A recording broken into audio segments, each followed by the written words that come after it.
पूनम पंडित ने किसानों के कार्यक्रम में सोशल डिस्टेंसिंग का किया जमकर उल्लंघन। सैकड़ों लोगों ने उड़ाई कोविड-19 गाइडलाइन की धज्जियां। उत्तर प्रदेश के मुरादाबाद जनपद के ग्राम मदनापुर होलपुर में किसानों को संबोधित करने के लिए पहुंची नेशनल शूटर पूनम पंडित। पूनम पंडित ने कृषि अध्यादेश को लेकर भाजपा सरकार पर जमकर निशाना साधा। भाजपा पर निशाना साधते हुए पूनम पंडित ने कहा कि इन लोगों से हम क्या मांगे, हम सिर्फ देश की जनता से यह मांग रहे हैं कि 2022 में इनको एक डोज है, फिर दूसरी डोज 2024 में दी जाएगी। भाजपा के यह लोग किसी को कुछ नहीं दे सकते। पूनम पंडित ने मंच से साइकिल का जमकर प्रचार किया। जब पूनम पंडित से सवाल पूछा गया तो उनका कहना था कि बीजेपी के बाबा रामदेव तो खुद कहते हैं कि साइकिल चलानी चाहिए, जिससे लोगों का पेट सही होगा। हम तो खुद लोगों से यह मांग कर रहे हैं कि साइकिल चलाएं। पूनम पंडित ने कहा कि राजनीति करने के लिए नहीं आए हैं और ना ही राजनीति से कोई मतलब है, लेकिन जो भी पार्टी बीजेपी के खिलाफ खड़ी होगी उसका साथ मैं दूंगी। लेकिन पूनम पंडित के इस पूरे कार्यक्रम में ना तो सोशल डिस्टेंसिंग थी और ना ही किसी ने मास्क लगा रखा था। कोरोना वायरस को खुलकर दावत दी जा रही थी। आप खुद अंदाज़ा लगा सकते हैं कि प्रशासन की नाक के नीचे मुरादाबाद में कितना बड़ा किसान की मीटिंग हो गई है और प्रशासन को भनक तक नहीं लगी। लगातार कोविड-19 खतरा ग्रामीण और शहरी इलाकों में बना हुआ है। उसके बावजूद भी इस तरीके का कार्यक्रम से प्रशासन की सतर्कता की पोल भी खुली है। इतना बड़ा कार्यक्रम आयोजित किया गया, लेकिन प्रशासन को इसकी भनक तक नहीं लगी। कोविड-19 की गाइडलाइन का जमकर उल्लंघन किया गया। अब देखना यह होगा कि प्रशासन कार्यक्रम आयोजित करने वाले और पूनम पंडित पर क्या कार्रवाई करता है। मुरादाबाद ब्यूरो चीफ रेहान अंसारी की रिपोर्ट। जी, आज मुरादाबाद आना हुआ है 3 कृषि कानूनों को लेकर, क्या कुछ मांग करना चाहेंगे सरकार से? क्या आज मुरादाबाद का आप लोगों ने दौरा किया है यहाँ पर? सरकार क्या देगी हमें, हम ही देवें। पहले तो आप लोग भाई जितने भी लोग मेरी आवाज़ सुन रहे हैं इस बात को ध्यान रखें कि देते ही हमें सरकार को, सरकार हमें कुछ नहीं दे, उनके पिटारे में नहीं है कुछ भी, खाली पड़ा सिस्टम। हमने उन्हें वोट दी, हमने उन्हें अपना समर्थन दिया, हमने उन्हें कुर्सी दी, वे हमें क्या देंगे? क्या कुछ मांगे करना चाहेंगी सरकार से? 3 कृषि कानूनों की तो मांग आपकी सरकार सुन नहीं रही है। कोई बात नहीं सुनेगी। अब हम किसानों से, हम अपने जनता से, जो हमारे किसान हैं, हमारे देश की जनता, मांगेंगे तो उनसे मांगेंगे ना भाई। मांगते हैं देश की जनता से, जो युवा हैं उनसे सहयोग मांगते हैं। और 2022 में एक डोज लगावे और 2024 में एक लगावे, ये मांगते हैं देश की जनता से। इनसे क्या मांगे? नेताओं से कुछ 3 लाख रह रहे हैं। अच्छा, डोज की अगर आप बात करें, अभी आप प्रचार किया था आपने, तो साइकिल चलाने की बात की, तो समाजवादी बीजेपी प्रचार कर रही है। देखिए, बीजेपी के नेता ही कहवे, बाबा रामदेव जी कहवे, बीजेपी के मंत्री कहवे कि पेट्रोल महंगा हो रहा तो साइकिल चलाओ। तो मैं तो कह रही हूँ चलाओ साइकिल, खूब धड़ल ले। तो इसका क्या मतलब? आपको नहीं पता? साइकिल चलाओ, स्वस्थ रहो, अपने देश को बचाओ, स्वस्थ रहो, तुम भी स्वस्थ रहो। अब बीजेपी के नेता करते हैं भैया, तो उनका मतलब एक वो होता है जनता के लिए उपदेश देना, और हम कर रहे हैं तो हमारी तरफ से मतलब पार्टी को सपोर्ट कर रहे हैं। देश की जनता का खुद का वोट है, अपनी मर्जी से करेगी।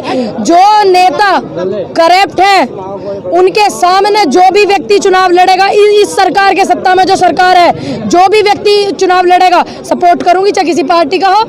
कह रहे हम तो स्वस्थ रहो भाई, बाबा जी है, योग गुरु हैं, देश के गुरु हैं, तो उनकी बात का समर्थन करना चाहिए, नहीं करना चाहिए? जब बाबा जी इतने दिल से कह रहे, रिक्वेस्ट करो साइकिल चलाओ तो चलाओ। मेरा सवाल ये है जी, इस तरह किसान आंदोलन को लेकर अफवाह फैलाई जा रही है, ये वास्तविकता जो भी है मीडिया में खबरें चल रही है कि किसान आंदोलन अपने आखिरी पड़ाव पे यानी अंतिम सांसें गिन रहा है, ये कहाँ तक सही है या इस पे क्या कहेंगे? पत्रकार महोदय, दिन में 10 किलो तम बाइट, तुम्हें बहुत बढ़िया ढाल पता हो। 2022 में जब चुनाव है उसकी तैयारी है गाँव। अब एक बात बताओ, बॉर्डर पे हमारे बुजुर्ग बैठे हैं ना, सिस्टम वहाँ डला हुआ है ना, क्या काम है देश की जनता को? जैसे बंगाल चुनाव में जागरूक करा था, अभी कोरोना महामारी चल रही थी, इस वजह से कहीं नहीं जा रहे। ठीक, तुम भी दूर डर की मारी 1 मीटर 2 मीटर दूरी पे खड़े हो। तो इससे ये है कि अपने गांव जाकर लोगों का सहयोग मांगो। 2022 में इन्हें हटाओ, दूसरों को बैठाओ। नु क्या मैं आंदोलन शिफ्ट कर दो, आंदोलन शिफ्ट कर दो। अरे प्रधानमंत्री जी शिफ्ट करो, मुख्यमंत्री जी शिफ्ट करो, दूसरे लेकर आओ। अच्छा, इस आंदोलन से आप स्टार प्रचारक तो बन गए किसान यूनियन की तरफ से, किसानों की तरफ से, तो क्या आगे चल के आप भी राजनीति में जाएंगे? किसान हित में ही आप प्रचार करते रहेंगे? देखिए, मेरी बात सुनिए आप पत्रकार महोदय। पहली बात तो मैं, जो देश की जनता है, देश के मजदूर किसान हैं, उनके सहयोग से हूँ जो भी कुछ हूँ, ठीक।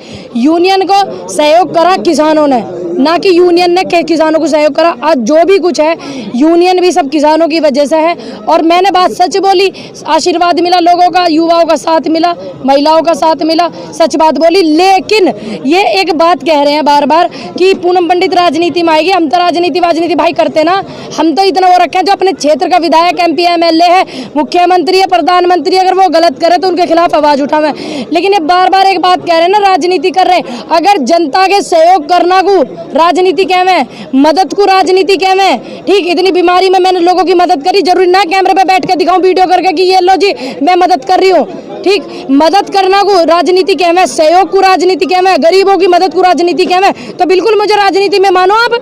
क्या आंदोलन के रास्ते आपका भी सीधा सीधा राजनीति में प्रवेश समझा जाए? नहीं, मेरा आप राजनीति में जाएंगे नहीं? देखिए, मुझे राजनीति में बिल्कुल नहीं जाना, ना मेरा कोई अपना राजनीति में जाने का सिस्टम है। मैं राजनीति में नहीं जाना चाहती, लेकिन 10 MP MLA बनाऊंगी, अभी 2022 में MLA बनाऊंगी, और वो भी निर्दलीय। और ऐसे ऐसे युवा कि आदमी के पसीने छूटेंगे, इनके पसीने छूटेंगे जो सत्ता में सरकार बैठी, जो सुन्नारी मारी, ऐसा काम करने को भाई पता नहीं। मुझे तो ये भी नहीं पता है आंदोलन में आके इतना वो हो जाएगा सिस्टम। और अब इन फ्यूचर क्या होता भविष्य में, मैं तो भैया अमित शाह जी नहीं हूँ ना कि हमारी पार्टी 50 साल रहेगी देश में, वो भविष्यवाणी कर दे। मैं तो कर नहीं सकती, पता नहीं फ्यूचर में क्या हो जा। कल किसने देखा, किसी ने नहीं देखा। अच्छा पूनम जी, सरकार से क्या मांग करना चाहेंगी आप? मुरादाबाद आए हैं भैया, दुनिया को पता देश की जनता क्या मांग कर रही। तेरे जैसे भाई युवा जो हैं उनको नौकरी दो, आंदोलन करते हुए अच्छे न लगते, कुर्सी पे बैठे हुए अच्छे लगे, पुलिस की फौज की नौकरी में वो दो। महिलाओं को सम्मान दो, जो इनके बदतमीज प्रवक्ता वे महिलाओं का सम्मान नहीं करते, तहजीब नहीं उन्हें, किसानों को बदतमीज बतावे वे, इनको तहजीब सिखाओ। और दूसरी बात, आंदोलन चल रहा है, बीमारी इतनी बड़ी बता रहे हैं और इनकी नज़रों में बीमारी ज़्यादा बड़ी है, तो ठीक है जी, आंदोलन को वापसी की तरफ लेके जाओ, समाप्ति की तरफ लेके जाओ, बिल रद्द करो, किसान अपने घर चले जाएंगे, ये करो। और जितने भी MSP मांग रहे हैं, MSP क्यों ना दे रहे? 1965 से चल रहा है सिस्टम, जो मांग रहे हैं वो दे नहीं रहे हो, बेमतलब की दे रहे हैं ये। अच्छा, आपका आंदोलन कब तक चलने वाला है? आ गया 6 महीने बीत चुके हैं आंदोलन, जब तक बिल रद्द ना होंगे। सरकार की तो कई बार आप लोगों की बात हुई है, वो सरकार को मानने के लिए जब ना, अरे सरकार ना मानेगी, हम मनाएंगे 2022 में भाई। उत्तर प्रदेश की सरकार को दावे से कह रहे हैं 2024 में केंद्र सरकार को मनाएंगे। भाई हमारी बात मानो मत मानो, 7वां महीना लग गया, कब तक नहीं मानेंगे? बुजुर्ग वहाँ बैठे हुए हैं, गर्मी सर्दी में परेशान है, तो उनका भी तो अधिकार है भाई, वो भी तो वोट के अधिकार है रखते हैं। 2022 में देखना कैसे मनाते हैं, आप देखना, देश देखेगा, जमाना देखेगा। इतनी मजबूत पार्टी होने के बाद, इतने मजबूत नेता प्रधानमंत्री होने के बावजूद भी कैसा उनका बायकॉट कर रहा है देश देखेगा। अच्छा पूनम जी, जिस तरह से आपके जो शीर्ष नेतृत्व के नेता